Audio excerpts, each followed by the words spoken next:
After 3 weeks away, we are back. Hello, everybody, and welcome to the first day of the 2023 pre-season testing. We are here at the Misano World Circuit Marco Simoncelli in Rimini, just in the Emilia-Romagna region, for day one of pre-season testing. I'm JW97, and I'm joined today by a local Italian. It's 2021 champion Franco Gamba. Ciao a tutti. Hello, of course.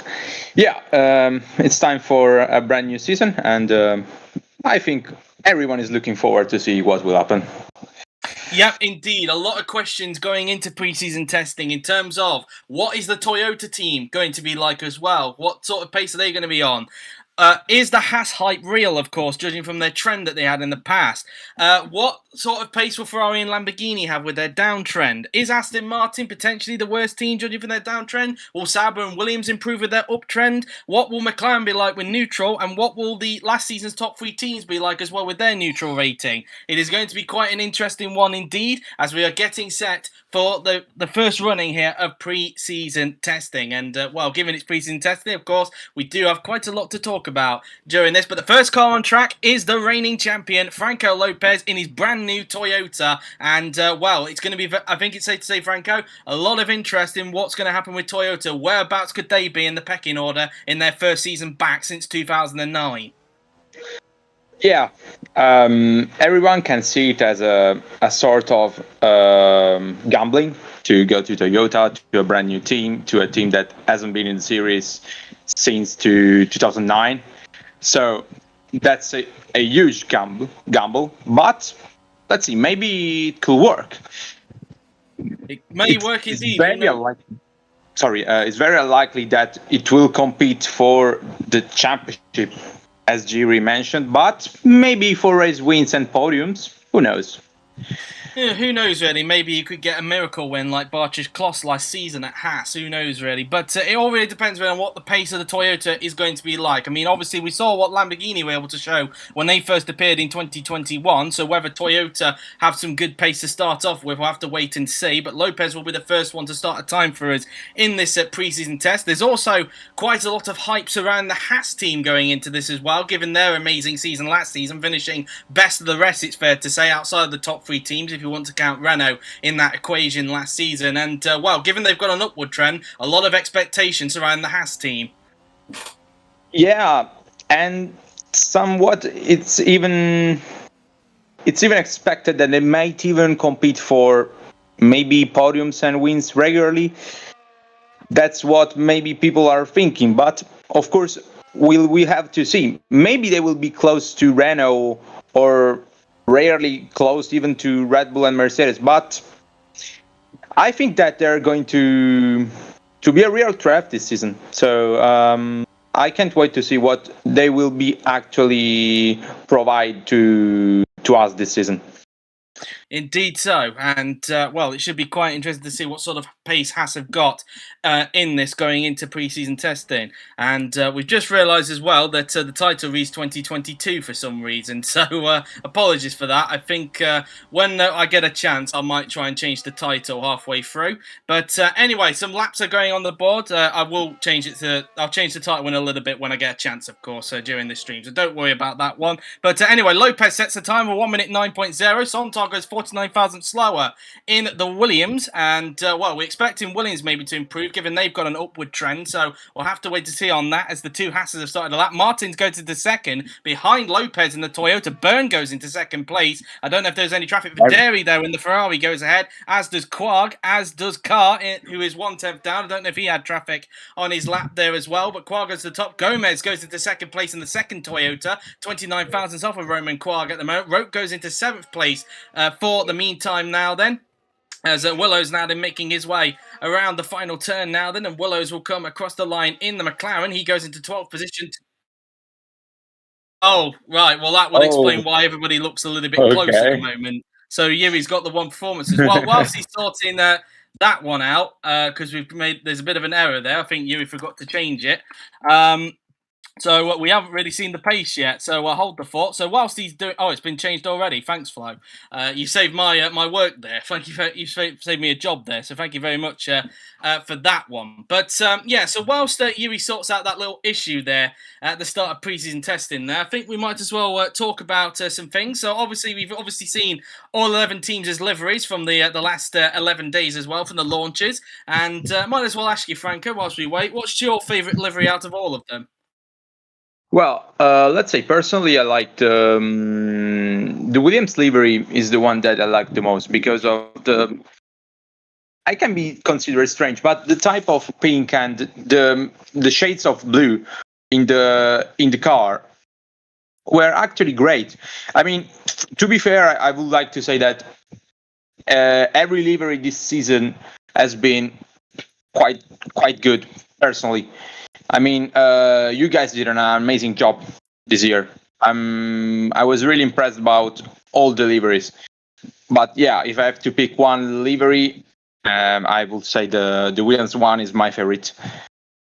Yeah, indeed, and I think it's safe to say a lot of people said that this year's liveries were actually one of the best out of the lot of them at the moment. I think one of them was slightly mixed. It was obviously the Toyota livery, given it's gone for a little bit of a half and half livery with the black and red to symbolise GR racing. But other than that, it was also had positive reception as well. Other than the ones that that felt it was a little bit mixed as well. And well, it should be quite interesting indeed. But now we're back underway. We've got this restarted. I think you've got it back on your screens. Yes, you have. So yeah, so this time we should have the proper performances this time, as opposed to the ones that we used in a test race yesterday. If that's that really. So I will obviously go through the lineups in a little bit, like I normally do. But yeah, in fact, we'll do that when everybody starts to get underway. And it is a Toyota that first goes out on track, but this time, in fact, there's a few cars in front of him. In fact, it's going to be Joseph Frederick Suto instead. That's going to be the first onto the racetrack for Aston Martin, the first Slovakian driver to compete in the top class. So it'll be interesting to see how he does on that occasion as he now makes his way in towards the double right-hander. So let's go through then the lineups then for the 2023 GP4 Offline Championship then. So starting off then with, we might as well start off with Toyota in fact, because they have the reigning champion Franco Lopez, who moves over there in what is considered to be a brand new challenge for the now three-time world champion, and he is partnered by Gabriel Gomez, who returns to the series for the first time since 2020 when he was at Alfa Romeo, and he's also looking to take on this challenge with Toyota as well. It should be quite an interesting one, as the Aston Martin said there, indeed. So that's quite ironic, that. But anyway, so that's Toyota's lineup. Next up, we have the reigning Constructors Champions Red Bull. No changes to their lineup. Evan Byrne and George Roque are once again the lineup for 2023, and they will be determined to finally win the championship. I'm not sure if I'm lagging there a little bit, so I apologise on that regard. So Evan Byrne and George Roque are once again the lineup at Red Bull, determined to try and get the driver's title back that they lost in 2021.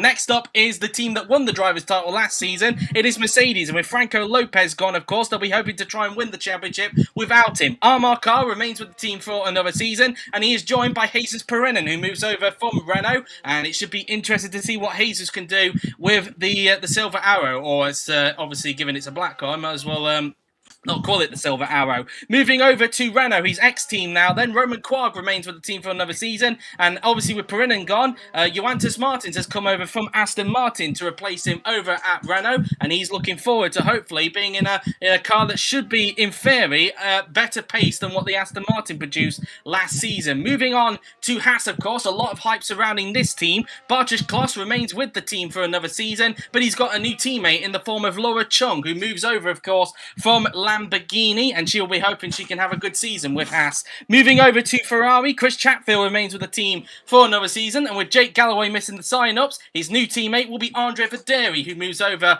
from Aston Martin. Aston Martin, as a result, having a new lineup for 2023. Moving over next then to Lamborghini themselves, to Lamborghini, in fact. A brand new lineup for the team as a result of of both Rahul Patel and Laura Chung leaving. Their lineup consists of Michael Mocho, who moves over from Haas, and his teammate will be Jafari Blackwood, who makes his debut for the team, and he will be hoping to have a good rookie season with Lamborghini. Moving over to McLaren, no changes in their lineup. Kirishima DeRosa and Joseph Willows once again the lineup, and they'll be hoping to have a better year after last season. It was fair to say it was a pretty disastrous season for McLaren, and they'll be hoping for better and hopefully better reliability as well.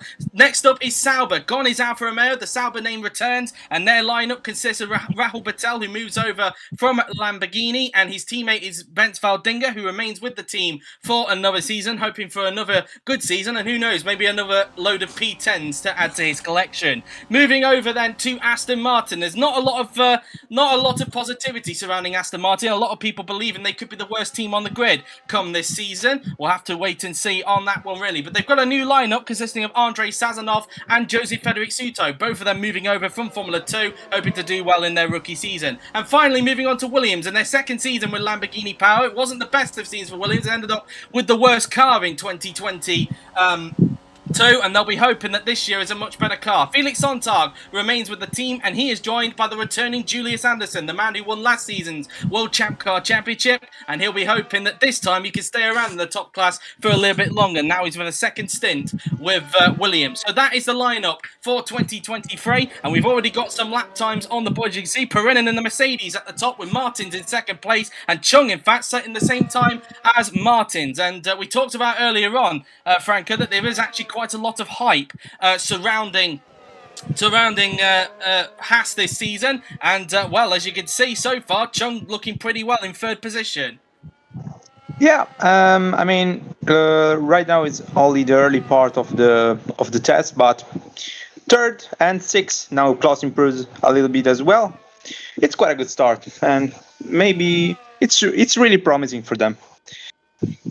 Yeah, indeed. Looking at where Williams are, because they were another team that had an upward trend. 15th and 17th so far for them after the first laps. Still could be plenty to go, but at the moment looking pretty better than what it was last season. Patel in the Sauber, meanwhile, whereabouts is he at the moment? He's 19th. He's actually got a new prefix, as you can see. Ra now is his prefix. 18th and 19th for the Saubers, but as you can see, Ra is in a little bit of traffic. Not sure if Bent was in traffic either, but that's that. Looking at the Toyota pace, 10th and 13th, I would say so far, the Toyota, early days at the moment. Things could change as the day progresses, of course, but so far, not looking too bad.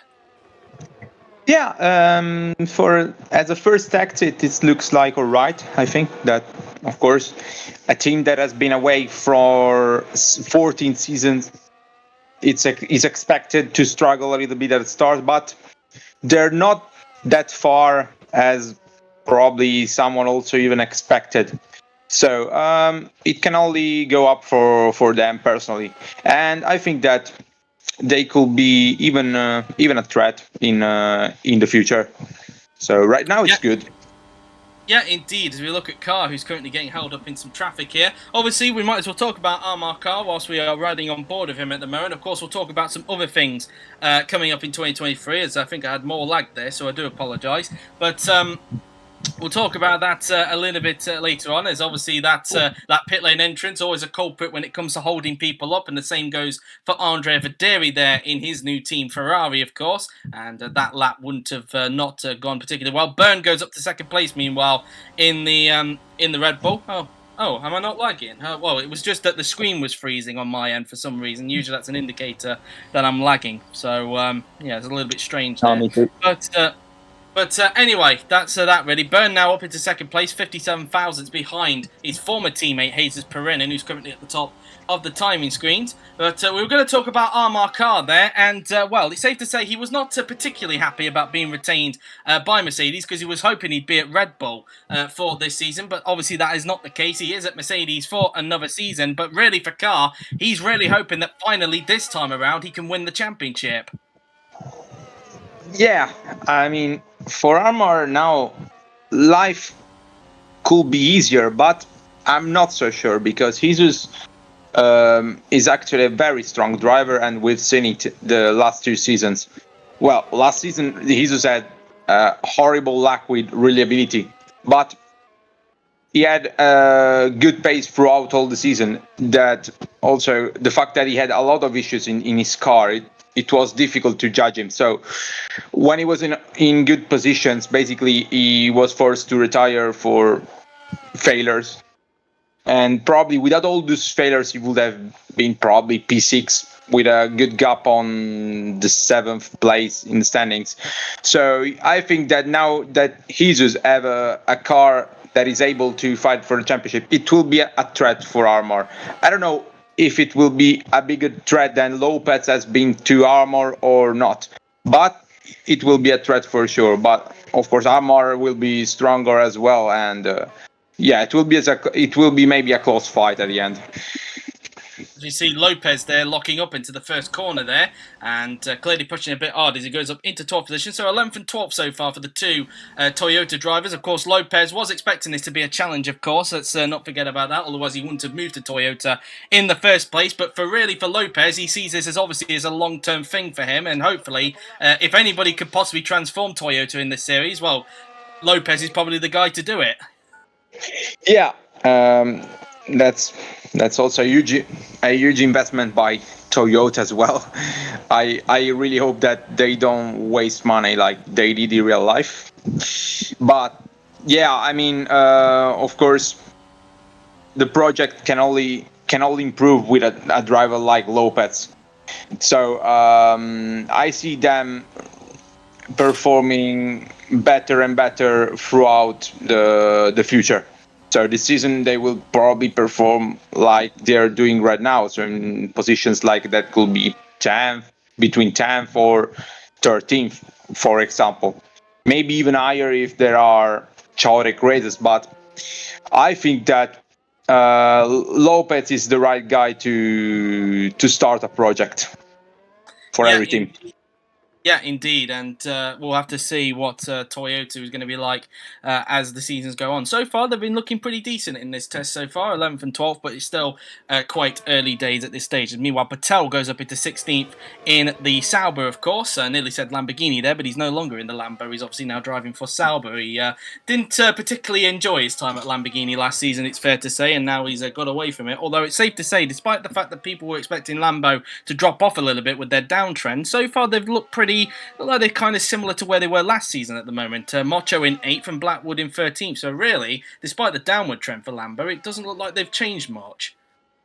Yeah, I mean, maybe at the moment both drivers are doing quite well. Maybe in this type of track, the downtrend isn't actually shown much because the car maybe is fitted for this track. But yeah, so far it doesn't look that their trend is down. Maybe it's similar to last season. So yeah, I think that surely having a driver like Michael is quite good for them because he have a lot of experience and also can only have his rookie teammate that looks quite fast now. He's 8th, and yeah, maybe Lamborghini can actually perform better than it's expected, basically. So let's see. Yep, meanwhile, it is a Mercedes 1-2 at the moment, Perrin at the top by 2 tenths at a car who's just improved at this stage. Well, let's talk about some things that are coming up as well. Some things to keep a note about with 2023, of course. There are some changes to the cars for this season, maybe not physically, as you can see, but in terms of physics, there's some slight changes as well, as we talked about in the news videos last season. So, obviously, one of the changes is slightly longer braking distances. So, we should expect maybe the drivers to maybe brake that a little bit earlier, mean that braking distances should be increased as a result, and as well, engine power has also been slightly reduced from last season. I mean, you may remember last season when we went to tracks like Baku, we were getting speeds of like, what was it, like 380 kilometers an hour down the straight or something like that, something completely ridiculous down the straight. Well, I don't think that's going to be the case this time by, but you never know, of course. We'll have to wait and see, really. We could still expect some very fast speeds down the straight still, but I don't think we're going to be expecting as faster lap times as what we saw last season, really. But then again, that could really, you never know. It could sometimes be track dependent, really, in terms of where that could be, really.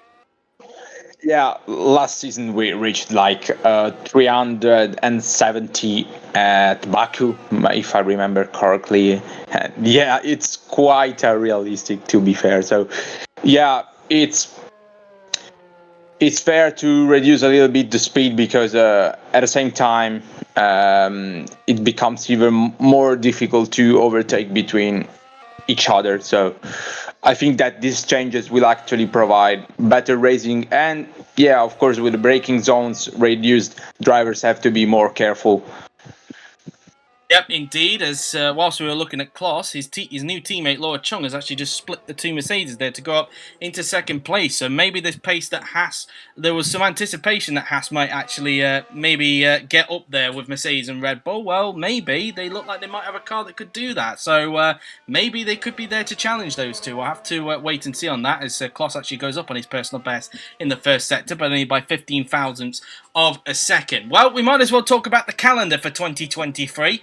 We've already talked about the lineups for this series, apart from the reserve drivers. We'll get onto the reserve drivers in just a little bit. But in terms of the calendar, in terms of the races we'll be going to this season, this is how it stands. So round one, which will of course be next week, is not the Australian Grand Prix. For the first time since 2010, the Australian Grand Prix will not host the opening race of the season, and nor will it be Bahrain. It will instead be the United States Grand Prix at Road America, or Elkhart Lake. And safe to say, a lot of people are looking forward to that race, considering the great racing that it has produced for both DTM and World Champ Car in the past. So hopefully we'll be in for a good top class race at Road America. 47 laps for that Grand Prix, in case anybody is wondering.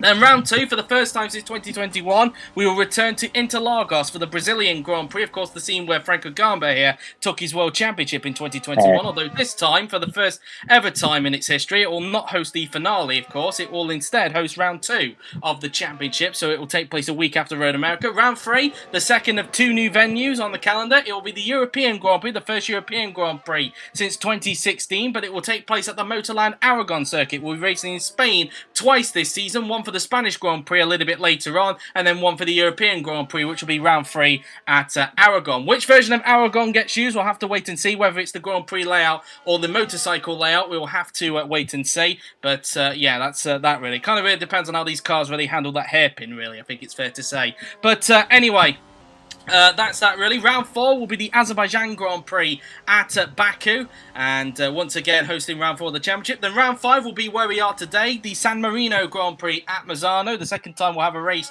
around this circuit. Round six will be the German Grand Prix at Hockenheim, followed by the second race at Spain, the Spanish Grand Prix at Catalonia. And it is planned that we could have a different layout for that one, but we'll have to wait and see on that one, because there was some testing done with that yesterday, if some people were in the Discord yesterday. But whether that will be used for the actual series, we'll have to wait and see. It is planned to be that, but we'll have to wait and see. Remember, we were thinking about maybe using the modern version of Melbourne for the start of the 2021 season, and that didn't really go well, which is why we've got the old version of Melbourne at the moment. Round 8 of the championship will be the French Grand Prix at Paul Ricard. Then it will be the Austrian Grand Prix at Spielberg, and then, of course, after that race at Spielberg, of course, the Sunday after Spielberg will be when the sign-ups open. Then round 10 will be the British Grand Prix at Silverstone, followed by the Belgian Grand Prix at Spa-Francorchamps. Hungaroring is no longer on the calendar, along with Shanghai and Yeongdam. Those three have been removed from the calendar from last season. So round 11 will be the Belgian Grand Prix at Spa-Francorchamps. Round 12 is the Italian Grand Prix at Monza, the second race in Italy, followed by the Portuguese Grand Prix at Portimao for round 13 of the championship. Then round 14 will be the Australian Grand Prix in Melbourne, slightly later than what we had it in the past, but round 14 will take place in Melbourne for the Australian Grand Prix, and then it will be followed by the Japanese Grand Prix at Suzuka for round 15. The Malaysian Grand Prix plays host to round 16 at Sepang, followed by the Mexican Grand Prix at Mexico City for round 17. Then round 18 will be the third of three new tracks on the calendar, and it will be the Saudi Arabian Grand Prix in Jeddah. No OC event has ever raced around Jeddah, to date anyway, unless F2 gets there before us, but I don't think it will, or even DTM for matter. We'll have to wait and see, because as you know, there is a TBA round for DTM, but we'll have to wait and see what that one ends up being. But that will be round 18 of the championship, followed a week later by the Bahrain Grand Prix at Sakhir. Then round 20 will be the Argentine Grand Prix at Balcarce. Hopefully not as chaotic as last season. I mean, we know that Flo has apparently fixed the issue with that chicane, so we'll have to wait and see on that one, really. But fingers crossed we'll have a better race there than what we had last season. And then round 21, the final race of the season, will be the Abu Dhabi Grand Prix at the Yas Marina circuit. Once again, hosting the finale just as it did last season. But we do have a reserve round in case any of the tracks that are on the calendar have anything wrong with them. And that is, of course, the Circuit of the Americas for what will be the Texan Grand Prix. Or if anything happens to Road America, which I highly doubt. There'll be anything wrong with Road America, but if there was, then it would host the United States Grand Prix. But for the most part, if another track outside of Road America has any issues, then it will host the Texan Grand Prix. But that's only if there are any issues with the 21 tracks that we are scheduled to go to this season. And I think it's safe to say, Franco, a lot of very exciting tracks to look forward to. The one I'm personally looking forward to, it'll be interesting to see what the 3 new tracks are like. But out of the 3 of them, even though Aragon is my favourite European track, it's not my all-time favourite track. I would say the one I'm mostly looking forward to is the one we're going to next week, Road America. Yeah, and also as a season opener, so it's my favorite track in America personally. That or also in general. So I think that we are going to see a fun race next week and a great season opener. And to be fair, as a lot of people as well are feeling this, it will be a little bit strange to start the season outside Australia. But I think that it will be more fun to be fair, because Road America usually provides a lot of good racing, as also we've seen in DTM the last season, and also in Champ Car. So I think that we are going to see a good show in general. Yeah, indeed, and of course you were right. You didn't hear things there. I think it was Xavier that commented that. Yeah, you didn't hear things. It will be 47 laps when we go to Road America next week, because it is quite a long track. I think it's roughly around 6.2 kilometers long. And then round 2, of course, at Brazil. It's nice to see Brazil back, and should hopefully be quite a good race there. Aragon, another track I'm looking forward to. Again, which version that will be, we'll have to wait and see. If it is the Grand Prix layout, then I can tell you it will be 57 laps. But if we go around the MotoGP layout, which cuts out that hairpin, then it will be 60 laps. But either way, it should be quite interesting. And for Jesus Perrin, he's got 2 home races to look forward to. Yeah, 2 races in which he will push for the maximum result, which of course is the win, and also for the car he have. It's pretty likely to happen if all goes well. But yeah, I mean, Aragon is a quite interesting to see with F1 cars. We've seen it with DTM cars, Formula E cars, and no World Champ car. I don't think so, but yeah, DTM and Formula E mainly. And yeah, of course, in the past we had a little bit of problems with the track. Oh, Patel spun. Meanwhile, yes. Yeah. So in general, with F1 cars, it's curious to see how it will look like, and the overtakes opportunity as well, the overtake spots in general. So yeah, I'm quite looking forward for it. Yeah, indeed, and we're just looking at a replay here at Rahul Patel, and you can see there a bit of oversteer, clearly pushing a bit hard with his new team at Sauber, of course, and he's just now having to wait for a gap in the traffic, really, and which he's going to be able to do. Of course, last season at that corner was where Bartosz Kloss had his little throttle issue as well, and it wasn't a great weekend for Haas there, but so far they're having quite a good one here during pre-season testing, and so far Chung in 3rd and Kloss currently in 7th place, but I'd imagine he may start to pick up the pace a little bit later. Looks like De Rosa is holding up. I think that's Jesus Perrin, and he's currently holding up at the moment, but the yellow flags have now been lifted. And then of course the 3rd new track that we're going to this season, of course, Jeddah, the Saudi Arabian Grand Prix, the fastest street track in the world. A bit debatable if I would call it a street track personally, because it doesn't take place on the streets. It takes place on, I think, on top of a beach, if I'm being honest with you. But either way, it's quite a fun track apparently on GP4, and it's quite a fun track to drive on. Wouldn't say it's the best. Is it good for racing? I think that's a little bit of a debatable one in real life, but I think when you look at GP4 terms, it should be quite an interesting one, and hopefully we get a good race there. Yeah, I think that we will definitely get a good race. Of course, in the game it's different because the patches and everything, I think, makes it even better in general, and also the settings you're using. So I think that with this type of cars, we are going to see quite an exciting race in general. The only thing that I don't wish is that if a car crashes in a wall, maybe there could be chaos in general because the debris is flying all around the walls. So that's the only concern I have. But in general, I'm looking forward for seeing the race there. So I think we will see an exciting race there in general. Yep, indeed, and hopefully it should be quite an interesting race at Saudi Arabia. Of course, that will take place, of course, a week before the Bahrain Grand Prix, so towards the back end of the season. So also, we might as well mention this as well. We talked about it earlier on. We might as well talk about the reserve drivers taking part for all 11 teams this season. And, well, there's 11 teams in total. We have, obviously, talking a little bit, stating the obvious there. I apologise for that. But anyway, as now we go through the reserve drivers. So Toyota, we will have Rubino Gonzalez as the Toyota reserve driver for this season. Red Bull, once again, have Robert Ionescu as their reserve driver for the second season in a row. Mercedes have Miklos Gal after AlphaTauri pulled out at the end of the season. And there is another AlphaTauri driver who's a reserve driver. We'll get onto that in a minute. Renault have Florian Volker, the 5-time top-class champion, as their reserve driver. Haas have Nicolas Zorbach once again for the second season in a row. Ferrari have Brandon Jackson, who moves over from McLaren. We also have Lamborghini, who have Adam Wolff as their reserve driver. McLaren have Dennis Graff as their reserve driver, so we can imagine how many pre-practice runs he's going to get this season. But anyway, as now we move on to Sauber, they have David Kupot, the former AlphaTauri driver, as their reserve driver. Aston Martin, they have Joao Pedro Kirby as their reserve driver after, well, it was a bit of an adventure to try and figure out who the Aston Martin reserve was going to be, given that no one wanted to respond or accept their request.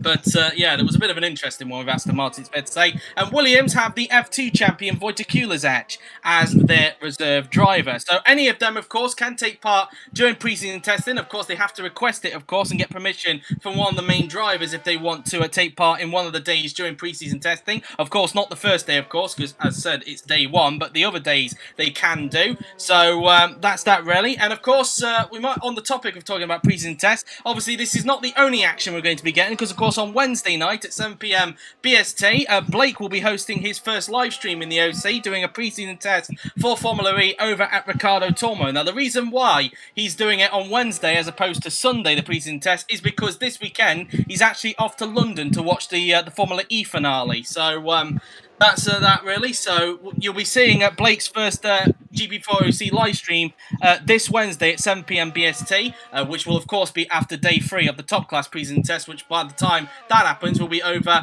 at the Red Bull Ring. So do look forward to that, and we wish Blake all the best come Wednesday night, of course. I'm pretty sure he'll also have commentary for that as well, so do bear in mind on that one, really. So, yeah, that's pretty much that, really, in terms of the reserve drivers, and, of course, the thing that we mentioned there with Blake Moore, of course. Now, we now look at Hayes Berners. He's had a big lock-up there going through into Turn 2, but he's still currently at the top at the moment, and they're looking down at the bottom of the field at the moment. Chris Chatfield in the Ferrari. Of course, they do have a downward trend, but Videri in 15th, and so far, even when looking at Lamborghini, it's fair to say, Franco, the downtrend might have hurt Ferrari more than it has Lamborghini. Okay, as Evan said here in the Chatfield last, fire your agent. Yeah, basically fire your agent, because last season it was tier 1 performance once again, and he could have went for something better. Now that Ferrari is known that they will be down on trend, and it's looking even worse. Maybe, yeah, it has been the wrong career choice made by him. Of course, I respect the choice he made because he's been loyal to Ferrari, like it's Leclerc in real life. But personally, he could have made a better choice. But that's, of course, my opinion, and I don't want to criticize him. Just an opinion of mine, so yeah. Yeah, indeed, and of course Lamborghini, even though they've had a downward trend, it doesn't seem like they've been affected too much there. As we look at Vieri, speaking of Ferrari, it looks like he's got a bit of a wiggle through into the final corner, but at least unlike what we saw with Franco Lopez last season in qualifying, at least he didn't go for a spin. Roman Quaggan, the Renault's just gone up into 7th place. He's just slots behind teammate Johannes Martins, who's currently in 6th position at the moment. And, well, it's safe to say the top 5 only separated by 2 tenths. And Haas looked like they could be in the mix there, which I think would be very good for the spectators if there was a third team involved with it. And maybe if Renault can do what they did last season, which is interfere with the top teams on certain occasions, maybe we've got quite a very exciting season in prospect. Yeah, I think that this season we might see what everyone is expecting in general. So like 4 teams battling for the win. Not regularly, but let's say more likely. Yeah, I think that this season is going to be even more exciting than the last one. Last one was mainly, of course, Red Bull and Mercedes ahead of everyone else. And rarely Renault was up with them in tracks like Silverstone, for example. But yeah, for the rest of the season, it was only Red Bull versus Mercedes. And at the end, of course, we had the title contender for the team's championship in Abu Dhabi, which Red Bull won. And I think that this year the battle can be extended for also Renault and us. So I think we are going to see a great season ahead. Yeah, indeed. Just looking around in terms of pace for all the other teams, meanwhile, looking at Williams, I think it's safe to say, because they also had an upward trend like with Haas, obviously not as dramatic as what Haas have had, but it's safe to say, as some people have even pointed out in the stream chat, I think Williams look like they're a little bit, they could be looking at maybe a much better season. Maybe they could be fighting in the midfield this season. Yeah, maybe Williams could be finally improving after years of battles in the back markers positions, and I really hope so, because also Felix has been there for various seasons waiting for this opportunity to come, and I hope that this opportunity will finally come for him, and also will finally come for a concrete opportunity of a good return will finally come to Julius, who has been in the top class now for the 4th time. It's his 3rd return to the top class, so I really hope that this return will be longer than one season stint. And yeah, I really hope that they can fight for 6th, 7th in the constructors' standings. Maybe it's optimistic, but yeah, right now it looks like that they can look promising by the looks of it. Yeah, indeed. And looking down the rest of the field, looking at Aston Martin, well, a lot of people were predicting them to possibly be the worst team on the grid. And, well, if you take Chatfield out of the equation and take it from Vieri's time, then I think they might even have a point here, Franco, because so far it looks like Aston Martin may actually be the worst team on the grid at the moment, unless things dramatically change in these remaining 3 days of testing.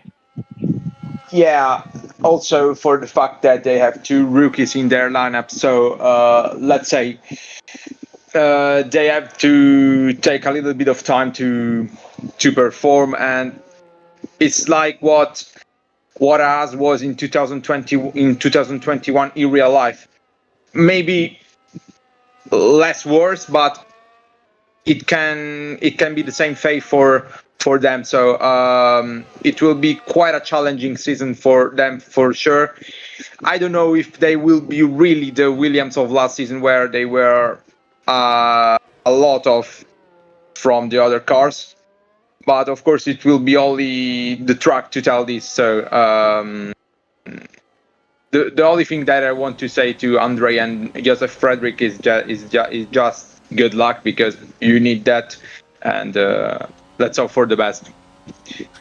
Yeah, indeed. And on the topic of what you just said there about how far they could be away from everyone, I think you've got a point about them not being too far away. Even though they might have the worst car, they don't seem to be too far away from the pecking order. They still are within touching distance, so maybe they can get off the back row on some occasions. But I think overall, when you're looking at pace-wise, maybe they probably do have the worst car on the grid. But we'll have to wait and see, of course, as the season progresses. Maybe they could maybe scrape a few more points than what Williams did last season, because in total, I think Williams only scored, what was it, 3 points last season, 2 from Felix and 1 from Jamie Griffiths at that chaotic Argentine Grand Prix. So we'll have to wait and see on that one, really. But yeah, Aston could be in for quite a long season this season. We'll have to wait and see, really. So yeah, Suto and Sazonov really need to hopefully try and do the best they can with the machine they've got, really. A little bit similar to what this man who drove for Aston Martin last season, Johannes Martins, did. And well, look at the reward he ended up with. He's ended up now in a car that's clearly a lot faster than what the Aston Martin did last season. Yeah. Wait. What did you say? Because I was actually. I was on about Martins. I was just saying for Sazonov and Suto, they've just got to hope they can put in some good performances in the machine that they've got, really, like what Martins did with that team last season. Well, yeah. For Martins, it's a big step forward. Surely for his career and also for his potential, is actually a big step forward. And also having a teammate like Roman, who is personally one of the best talents in the grid, can only be helpful for the growth of Jonatas in general. So I think that it will be a precious season for Jonatas in terms of results and also experience in general. Because last season at Aston Martin, it was quite difficult for him to prove his talent. We've seen his true talent also maybe in Mexico last season before his car got a technical failure when he was 7th, and yeah, the technical failure happened some laps before the end of the race. So that was quite a shame because it was an incredible performance. And yeah, I really hope that he will be regularly fighting for top 5 or in general top 10.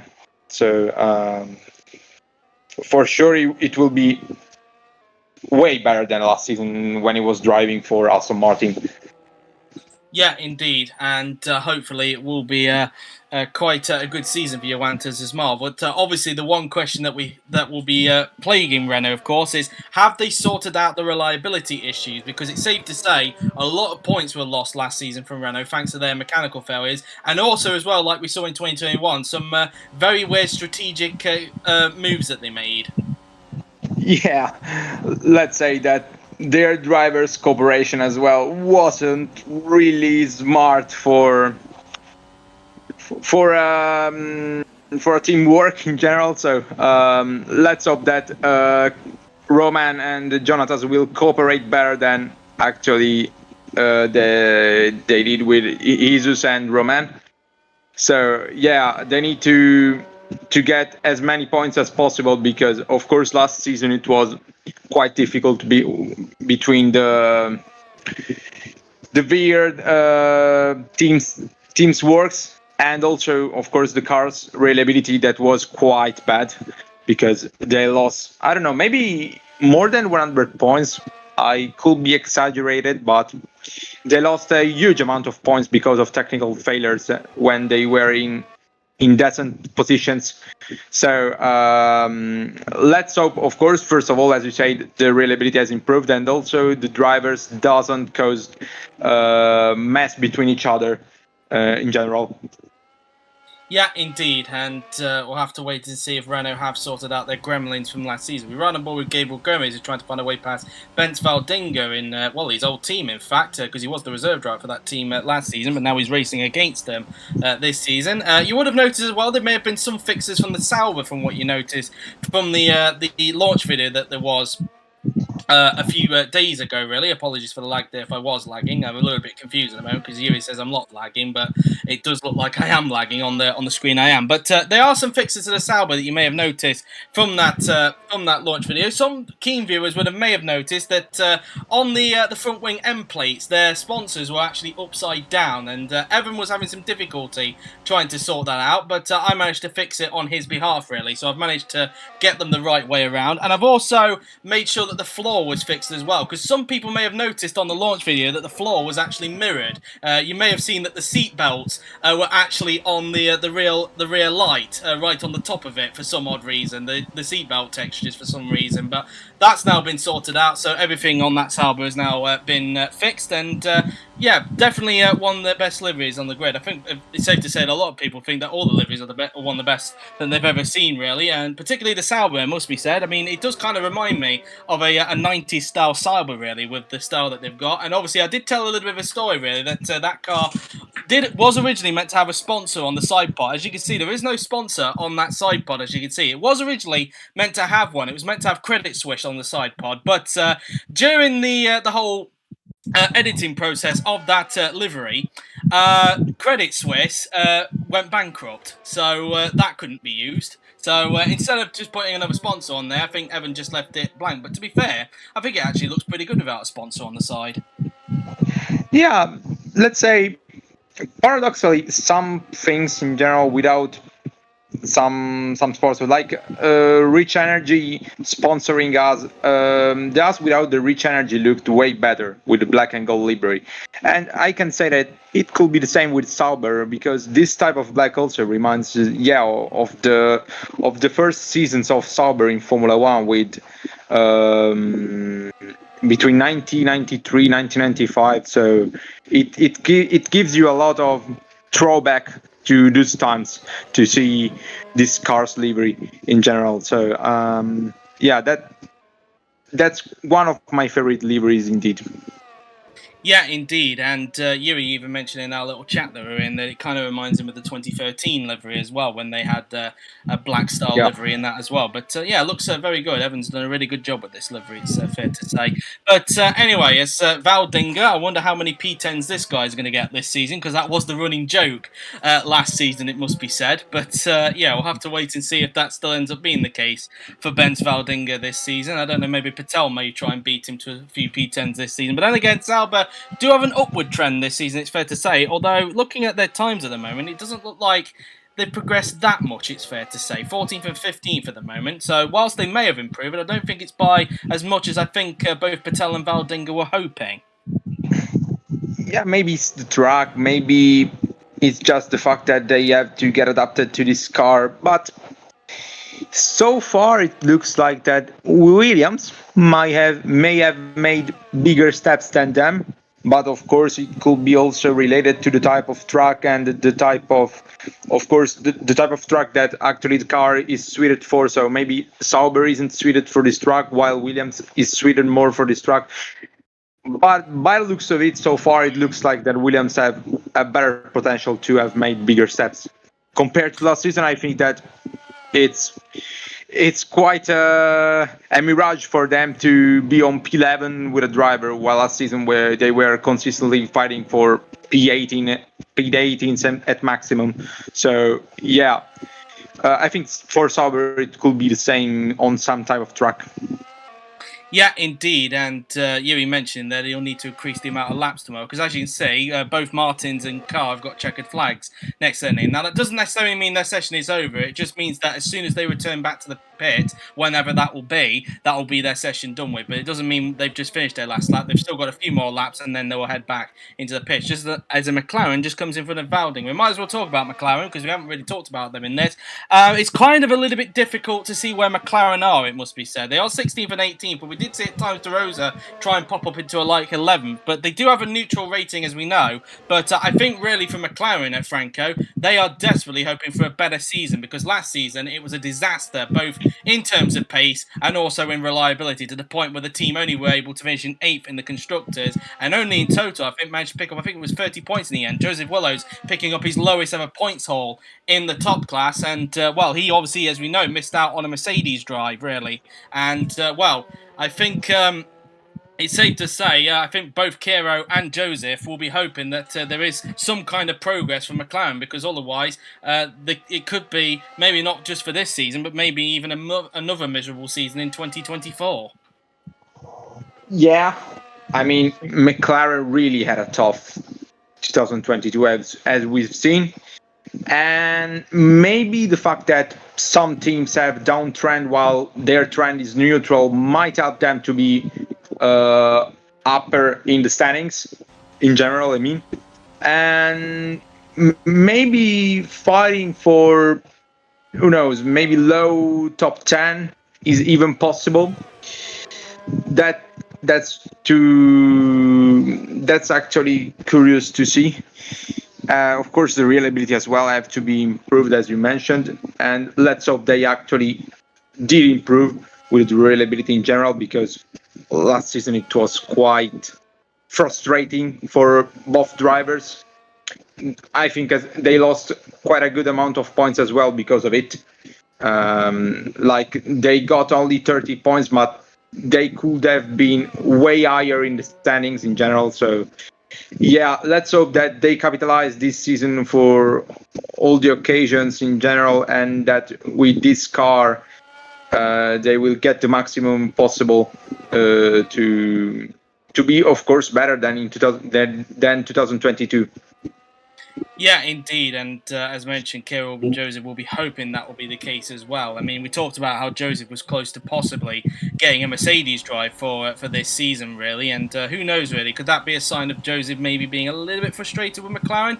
Who knows, really? But yeah, we'll have to wait and see on that one, really. We just saw Sontag having a bit of a moment there. He looks like he's about to be overtaken by one of the Hasses there going into the other left-hander there. But just 2 minutes to go now then in this session as we come towards the end of the session. And you may have noticed as well with the Red Bull, because obviously now Red Bull are the only team left now. Only Red Bull team now left after AlphaTauri pulled out. But as you can see on their little halo there, the remnants of AlphaTauri still remain, as they're now just a sponsor on the Red Bull itself. So they're still promoting their clothing line just now on the main Red Bull team as a result of AlphaTauri pulling out. So they're still kind of there, really, in spirit, I guess. But anyway, Suto, I think we'll get 2 laps before the session comes to a close. Macho crosses the line, no improvement, stays in 10th position. Willows will get at least 2 more laps in before the session comes to a close. Kloss, no improvement. Sontag, no improvement for him either. Here comes Andrei Sazonov, no improvement for him at this stage either. Here comes Gabriel Gomez, who's up on his personal best, currently finding himself in 13th position. His teammate Lopez up in 11th place, just outside of the top 10.